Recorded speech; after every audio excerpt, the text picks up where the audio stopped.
편지. 세계 담배협회의 회장님 리처드 밀 씨를 박수로 환영하겠습니다. 많은 사람들의 박수가 시작됐다. 금색 머리에 하얀 피부, 그리고 180cm의 키를 가진 훤칠한 한 남자가 일어났다. 그리고 뒤를 돌아 청중에게 인사를 한다. 리처드 밀, 세계 담배협회 회장을 맡고 있는 그는 겨우 45살의 젊은 나이다. 일반 회사원으로 맷 타바코에 들어가 명석한 두뇌와 팀플레이로 실력을 인정받았다. 그렇게 초고속 성장으로 대표이사직에 앉을 수 있었다. 거기에 특유의 친화력으로 세계 담배협회의 회장을 맡게 된 전 세계에서 알아주는 능력자였다. 대형 스크린 앞 중앙으로 올라간 리처드 밀. 자신을 소개해준 사회자에게 감사 인사를 하고 청중들에게도 다시 한번 인사를 했다. 그리고 마이크를 잡고 리처드 밀은 강연을 시작했다.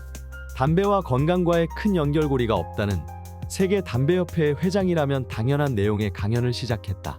당연히 중간중간 사회를 위해 환원하고 있는 금액들을 스크린에 일목요연하게 써서 보여주는 것도 잊지 않았다. 이렇게 우리 세계 담배협회는 앞으로도 사회를 위한 지원에 앞장서 나갈 것입니다. 박수갈채.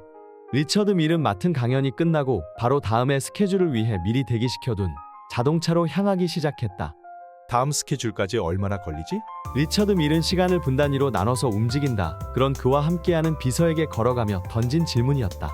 1시간 15분 정도 걸립니다, 회장님.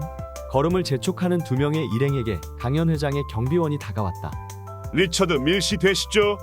한 동양인이 편지를 전해달라고 하더군요. 받으시겠습니까? 제가 리처드 밀 씨의 비서입니다. 어떤 분이 주셨는지 알 수 있을까요? 175cm 정도의 동양인 남성이었습니다.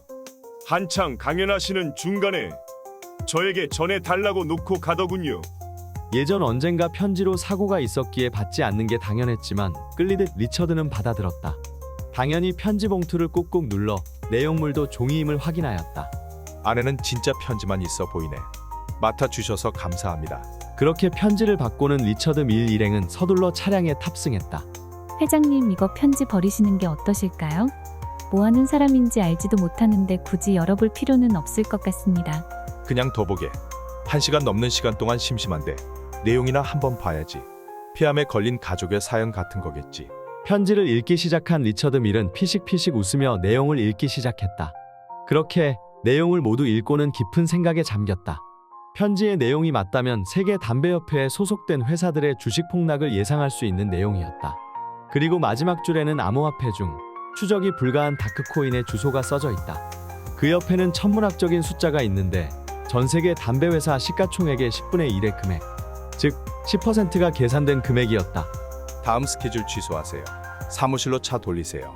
허튼 소리와 농담을 할 때의 말투가 아닌 진지한 회장의 말을 들은 비서는 가던 길을 멈추고 회사로 돌아가기 시작했다. 말투의 변화에서 심상치 않음을 느낀 비서는 차의 속도를 내기 시작했다. 빨라지는 차창 밖 풍경을 바라보며 리처드는 조용히 속삭이듯 말했다. 영구적인 금연 방법이라.